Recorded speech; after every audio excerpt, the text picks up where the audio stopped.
Buen día, buena tarde y buenas noches para todos. Mi nombre es Nancy Royce Romero, ingeniera de sistemas, especialista en pedagogía para el desarrollo del aprendizaje autónomo, magíster en e-learning y doctor en tecnología educativa. El día de hoy los estaré acompañando con un taller relacionado a la evaluación basada en el uso de las TIC. Procedo a compartir pantalla y a iniciar eh, esta breve charla sobre el tema.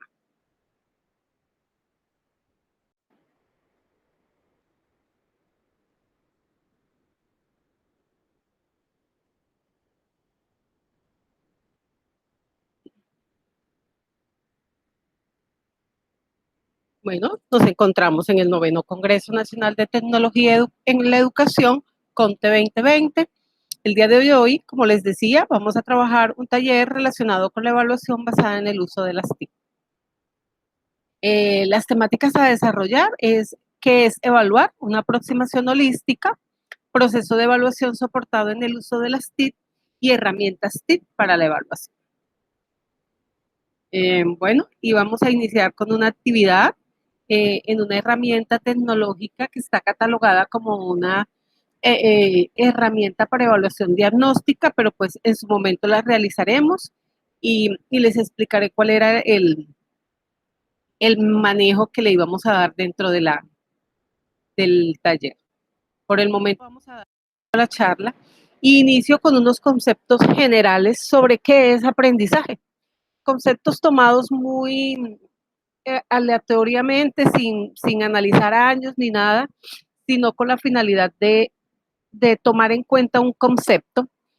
Y cuando hablamos de aprendizaje, tenemos que Escoras y Aradillas en el 2013 decían que aprendizaje es todo cambio relativamente permanente en la conducta o en la estructura cognitiva de las personas. Para Piaget, el aprendizaje es un proceso mediante el cual el sujeto, a través de la experiencia, la manipulación de objetos, la interacción con las personas, genera o construye conocimiento, modificando en forma activa sus esquemas cognitivos del mundo que los rodea. Y por último, proceso a través del cual se adquieren nuevas habilidades, destrezas, conocimientos, conductas, valores, como resultado del estudio, la experiencia, la instrucción, el razonamiento y la observación. Podemos darnos cuenta que en estas tres definiciones sobre el concepto de aprendizaje hay una palabrita que en cierta manera se nos repite y es la palabra cambio. Es un cambio en la conducta, es una modificación en forma activa que también requiere un cambio y cuando adquirimos nuevas habilidades, destrezas, conductas, igual surge un cambio en la persona. Entonces nos damos cuenta de que de manera general, cuando hablamos de aprendizaje, hablamos de un proceso en el que hay cambios. ¿Sí? Entonces, teniendo en cuenta que el aprendizaje genera cambios, vamos a aterrizar un poquito en qué es evaluación. También teniendo en cuenta unos autores, vamos a encontrar muchos con diferentes perspectivas, con diferentes formas de pensar. Para esta vamos a tomar estos conceptos. El primero nos dice que evaluación es que son estrategias, técnicas y acciones que permiten evidenciar, verificar los cambios que hablábamos en la parte de aprendizaje, para reconocer, facilitar y promover los aprendizajes. ¿Sí? Miren que no es simplemente algo básico, sino que es mucho más global. Y Rodríguez en 1978, hace muchísimos años, nos decía que la evaluación es una actividad sistémica y continua, integrada en el proceso educativo, que incluye la investigación, la interpretación y la tecnología. Acá nos damos cuenta de que la evaluación es vista de una manera muy global, muy grande, muy amplia, muy integral, y que en esa integralidad la finalidad es producir ese cambio a través de estrategias, de técnicas, de acciones, evidenciar y promover aprendizajes. ¿Sí? Eh, Va mucho más allá de una nota, va mucho más allá de algo cuantitativo y que de pronto esta charla nos va a buscar como sembrarnos esa semillita de cómo replanteamos. ¿Qué pasa con la evaluación hoy en día? ¿Sí? Entonces, por el momento dejémoslo así, continuemos y ya finalizando o en la reunión que tengamos, pues hablamos un poquito de estos nuevos planteamientos de ver la evaluación más allá de una nota y verlo más como un proceso reflexivo en el que hay que evidenciar unos cambios, pero que los cambios son integrales, son muy amplios y que permiten facilitar esos procesos. El propósito real de la evaluación, brindar información acerca de lo que se está haciendo y analizar unos datos para tomar decisiones a través de mirar que el rol convencional de la evaluación es vista como eso, como un método de comprobación, de emisión de juicios, algo muy cuantitativo, una nota. Y el otro propósito nos permite reflexionar sobre el proceso y sobre su alcance a nivel de objetivos y metas. Debemos reflexionar qué pasa con la evaluación, cuál es nuestro alcance, cómo son los objetivos, cuáles son las metas y que va muchísimo más allá. Eh, una aproximación general a la parte de evaluación, vista ya eh, como, como un arte. Es un trabajado por Gallardo durante este año, ya enfrentados a este proceso de pandemia a nivel mundial, y nos dice que la evaluación es un arte en la toma de decisiones, a través de las que hay muchas variables. Esas variables arrancan con unos modelos educativos que tienen nuestras instituciones educativas superiores. Eh, Están marcados, hay una guía a seguir, pero que esa guía, cuando un docente ingresa a esa universidad, a esa institución, eh, ¿sí? Va con unas creencias, va con unas experiencias, va con unos estilos de vida que lo llevaron a formar sus propios imaginarios acerca del concepto de evaluación y que comienzan como a interferir positiva o negativamente con el modelo educativo. Y que en esa toma de decisiones es necesario tener en cuenta que las instituciones tienen unas áreas de conocimiento, tienen unos planes de estudio que están enmarcados por unas dimensiones. Es lo primero que tenemos que tener en cuenta, porque nuestra evaluación debe estar direccionada a eso. En segundo lugar, ¿qué contenidos yo voy a evaluar? ¿Qué voy a evaluar? Y a partir de allí comenzar a tomar decisiones. No es lo mismo evaluar un contenido del área de las ciencias naturales, del área de matemáticas, a evaluar un contenido del área de las ciencias sociales, a nivel social, a nivel antropológico, ¿sí? Son diferentes formas de contenido y de igual manera se deben evaluar. Las normas institucionales, ¿cuáles son las normas institucionales referentes a los procesos de evaluación que está contemplado dentro del reglamento estudiantil y que nos permite direccionar unos procesos? Existen unos niveles, hay unos porcentajes de evaluación a los que no tener en cuenta. Algo muy importante, las intencionalidades formativas. Nuestra evaluación debe ser también una forma de aprender, no una forma de buscar, entre comillas y de manera muy coloquial, cómo corchamos al estudiante, cómo lo llevamos hasta el punto en el que haya falta de decisión en él y lo lleve a sentirse mal.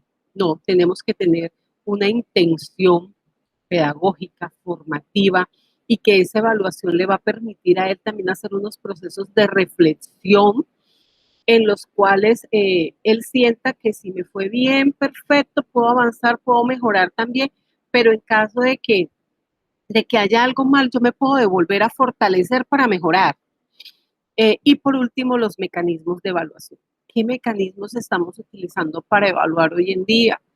Sobre todo teniendo en cuenta todo lo que estamos llevando Nuestro aliado hoy en día es la tecnología y cómo estamos aprovechándolo de la mejor manera para que eh, todo se conjugue a favor del estudiante.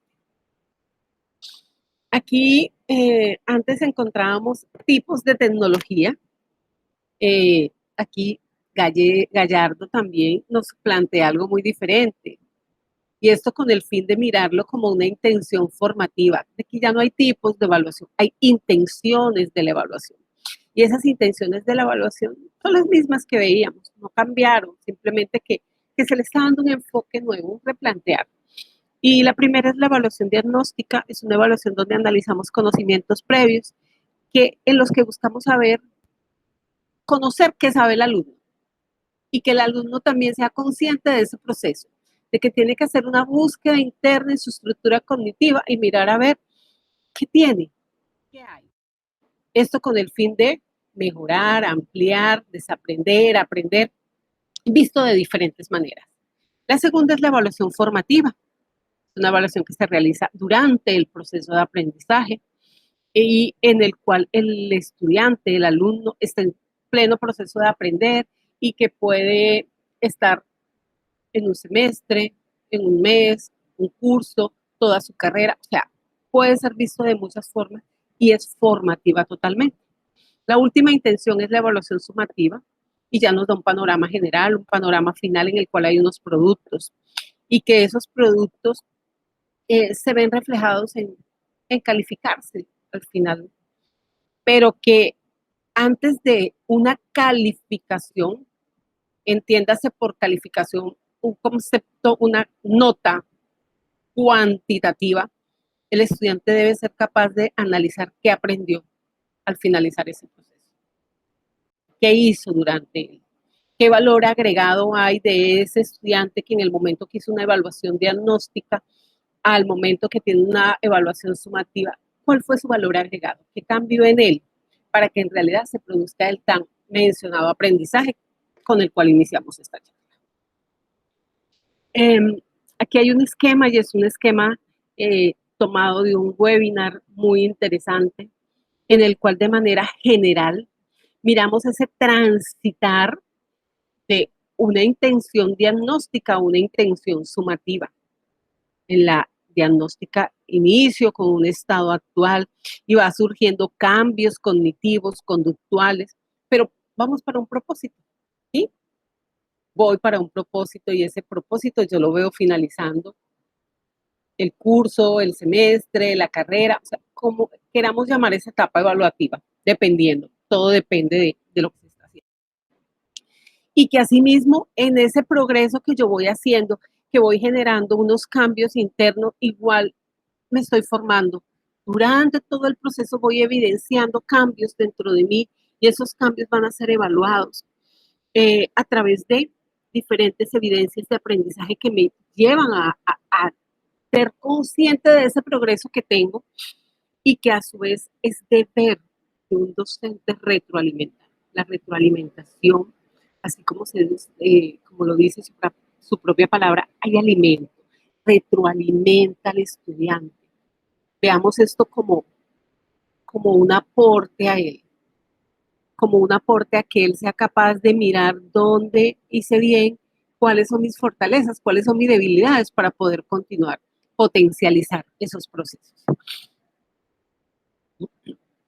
Y aquí vamos a hablar un poquito de esos elementos que están dentro del cuadro anterior, que es la parte de retroalimentación, de esas evidencias que me van a permitir a mí llegar a mi propósito de aprendizaje, que es el final, llamado propósito, llamado resultados de aprendizaje. Hoy en día tiene variabilidad de nombres dependiendo del país donde nos encontremos. En estos momentos acá para Colombia son resultados de aprendizaje. Entonces vamos a hablar de un modelo de retroalimentación que es de Hattie y Tim Perley, es de 2007, y ve la retroalimentación como un proceso de comunicación de aprendizaje alcanzado, ¿sí? En el cual nuestra finalidad es comunicar áreas de oportunidades, es cerrar esa brecha entre lo que aprendió y debió aprender. ¿sí? Para que exista una retroalimentación efectiva, esta debe responder a 3 preguntas. ¿Hacia dónde voy? Los objetivos. Allí vemos reflejados los objetivos. ¿Cómo lo estoy haciendo? ¿Cómo me está yendo? ¿Cómo voy? ¿Qué sigue después de esto? Son preguntas que nos llevan realmente a cuestionar qué está pasando en ese proceso. Y se centra en unos niveles. Nivel de la tarea, muestra qué tan bien se realizan las tareas. Nivel de proceso, se centra en cómo realizar las tareas y cómo evidenciar su desempeño. Miren que cada una va como agregando algo nuevo. Nivel de autorregulación, se centra en el autocontrol de los estudiantes sobre sus acciones. Y es otra de las cosas que como docentes tenemos que hacer. Debemos enseñar a nuestros estudiantes a que hagan estos procesos de autorregulación. Es la única manera de que ellos sean conscientes de sus procesos y de cómo avanzar, de cómo controlar su proceso de aprendizaje. Y por último, el nivel self es el nivel personal, ¿sí? En el que se autoevalúa, ¿sí? Una evaluación personal acerca del estudiante a nivel general, cuál fue su avance, su progreso. ¿Esto con el fin de qué? Valor agregado, como les decía. No es lo mismo un estudiante que ingresa a un estudiante que está egresando después de 6 meses de estar en clase. Debe existir un cambio en él. Las evidencias de aprendizaje. Esas evidencias son productos concretos derivados de diferentes actividades. Las evidencias posibilitan la autodirección del aprendizaje y el trabajo colaborativo. Y debe permitir observar, valorar y verificar cómo el estudiante integró todos esos conocimientos, habilidades para resolver acciones específicas. Miren que las evidencias deben ser muy bien pensadas. Yo no puedo pedirle a un estudiante un producto X porque no hay una intención formativa, no hay una intención pedagógica.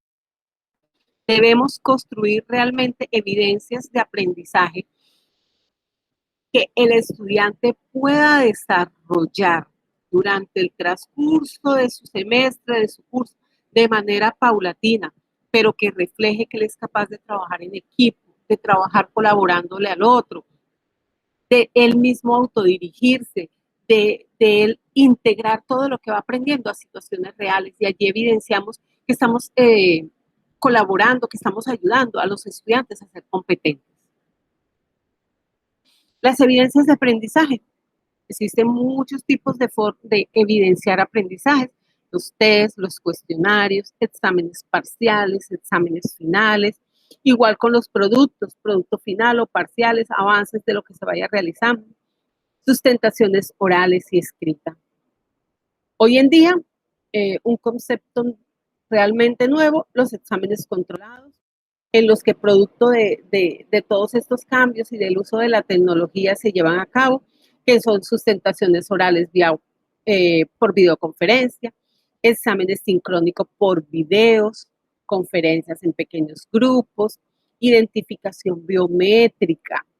¿Sí? ¿Por qué? Porque estamos dándonos cuenta que hay mucha suplantación de identidad hoy en día con las clases, con las evaluaciones, con los quizzes parciales que están realizando. Y software de control de escritorio. ¿Qué nos hace este software? Nos hace un bloqueo al escritorio del computador para que el estudiante no haga búsquedas en su computador, en internet, mientras se encuentra haciendo la evaluación. ¿Sí? Para esto, solo conozco software pagos, no conozco ninguno gratuito en el momento y están siendo, realmente son universidades privadas las que están adquiriendo este tipo de software. Acá en Colombia, pues desconozco cómo se esté llevando en otros países. Unas recomendaciones generales para el manejo de la evaluación, las rúbricas. Es necesario que el estudiante sepa que se le va a evaluar. Y la rúbrica es una matriz que presenta criterios y categorías para la evaluación. Los voy a explicar así porque en las presentaciones siguientes voy a profundizar un poquito en estos temas. La evaluación, los mecanismos de evaluación formativa que permiten acercar al estudiante de manera pausada al logro del desempeño. O sea, es todo lo que yo voy haciendo caminito a caminito para ver que esos logros que están estipulados en el curso yo los estoy cumpliendo. Y por último, la ética en la evaluación. Muy buenas prácticas de los docentes con el fin de plagios y suplantaciones de identidad.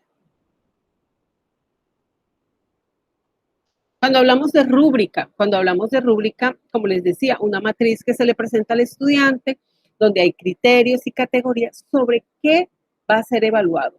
Esta rúbrica se debe presentar al inicio de la actividad.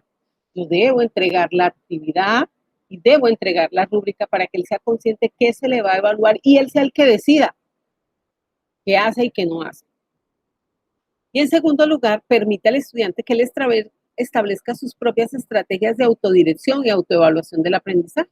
Él es consciente que si tiene una rúbrica a seguir, pues va a ir a consultarla para que su trabajo cumpla con los requisitos que están allí. Esto es un esquema de la matriz. Igual en el espacio en Google Classroom tuve una cantidad de ejemplos sobre rúbricas en diferentes aspectos que va a ser de mucha importancia y muy significativo para ustedes.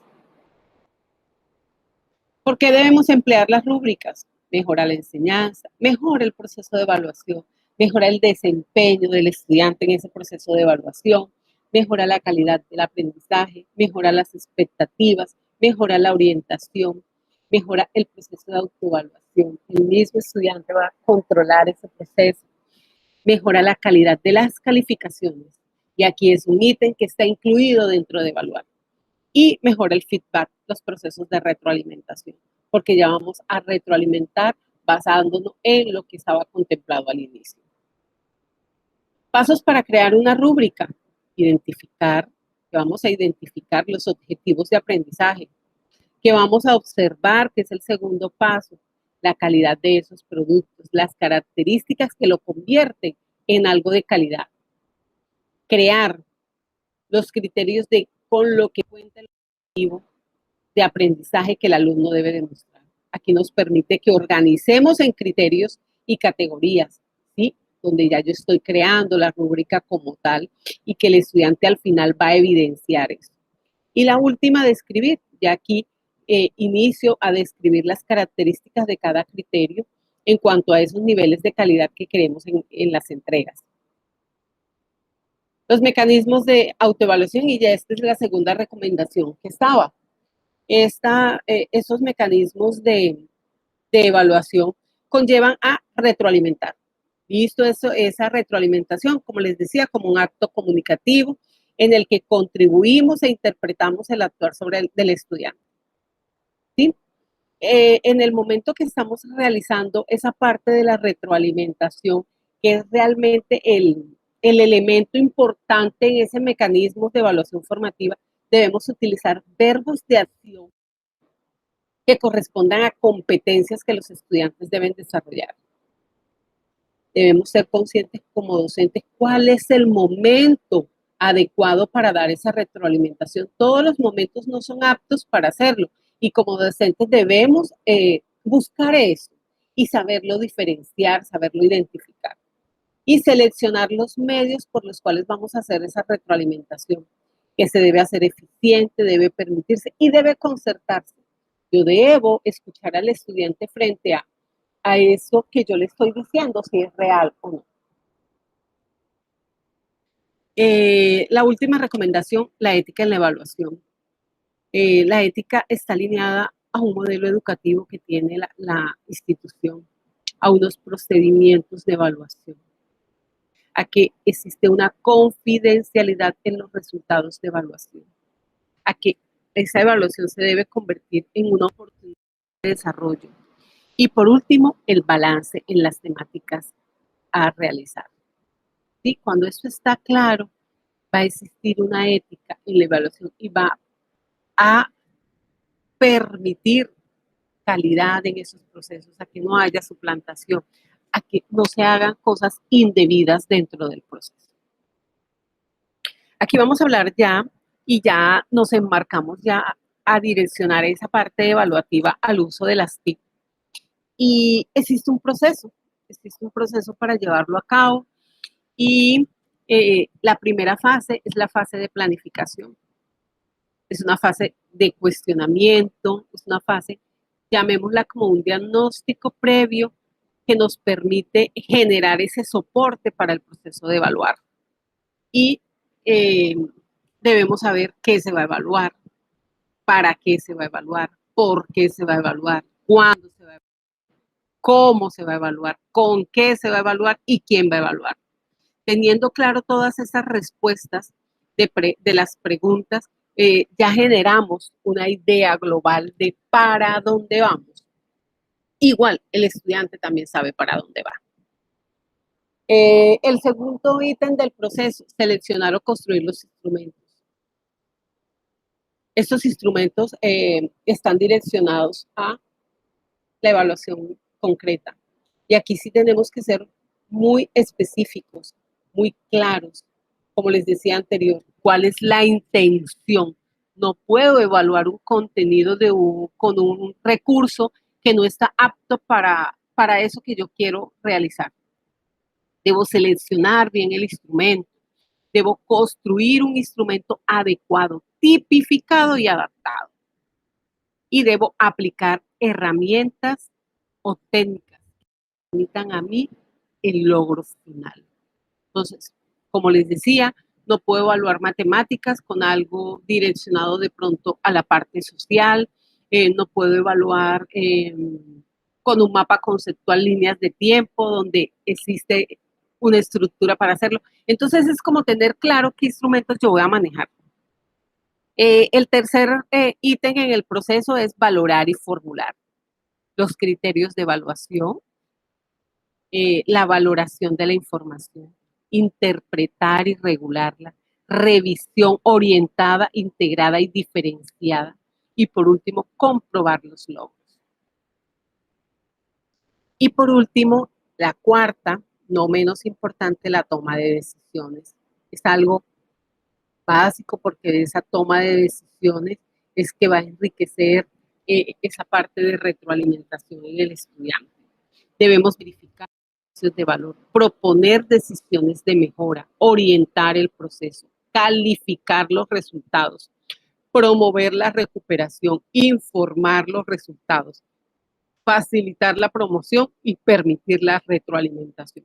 Si nos damos cuenta, esta última etapa ya en el proceso evaluativo nos permite darnos cuenta de que no es calificar, miren que la parte calificar es un ítem que está dentro y que tenemos que proponer mejoras, debemos saber orientar el proceso, debemos informarlo, debemos mirar la manera que él recupere.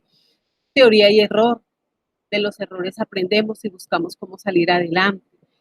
Facilitamos la promoción, que él mismo promueva esos procesos de aprendizaje, esas mejoras en él. Retroalimentaciones claras, que ayuden, no que se sienta como algo negativo, como críticas negativas, no, críticas constructivas para ayudar a los estudiantes. De aquí nos iríamos a la última parte, que son las herramientas TIC para la evaluación.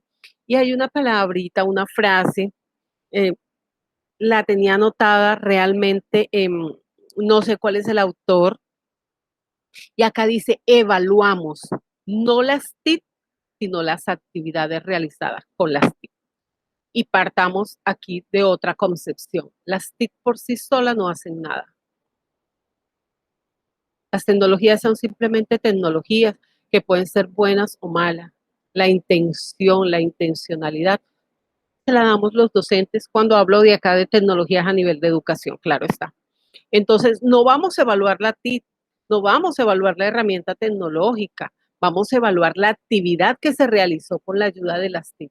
Las TIC van a servir de mediadoras en ese proceso, sea de aprendizaje, sea de lo, de lo que vayamos a utilizar, pero sabiendo de que las TIC es una mediación, es una ayuda al proceso.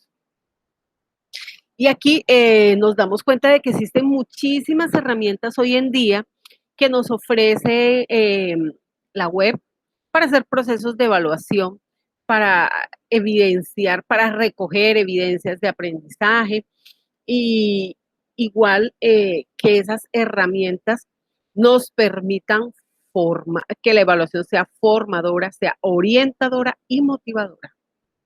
No es lo mismo hacer un quiz en una hojita normal, sentados en el aula, que hacer algo a través de una herramienta que sea muy didáctica. El estudiante se va a ver más ameno y va a sentir motivación en el proceso. Bueno, aquí vamos a mirar herramientas TIT que en estos momentos están siendo muy utilizadas. Igual como les digo, dependiendo de la intención, puede ser diagnóstica, puede ser formativa, puede ser sumativa. Entonces, por ejemplo, Mentimeter es una herramienta muy didáctica para trabajar, funciona en tiempo real y podemos hacer encuestas, cuestionarios, nubes de palabra, preguntas y respuestas y en vivo, en forma real, vemos unos resultados. Era una de las actividades al inicio, utilizar un Menti para mirar cuál es el concepto de ustedes de evaluación y de esa manera reorientar un poquito esta charla. Es muy didáctica, muy amena, en tiempo real. Encontramos otra, Kahoot.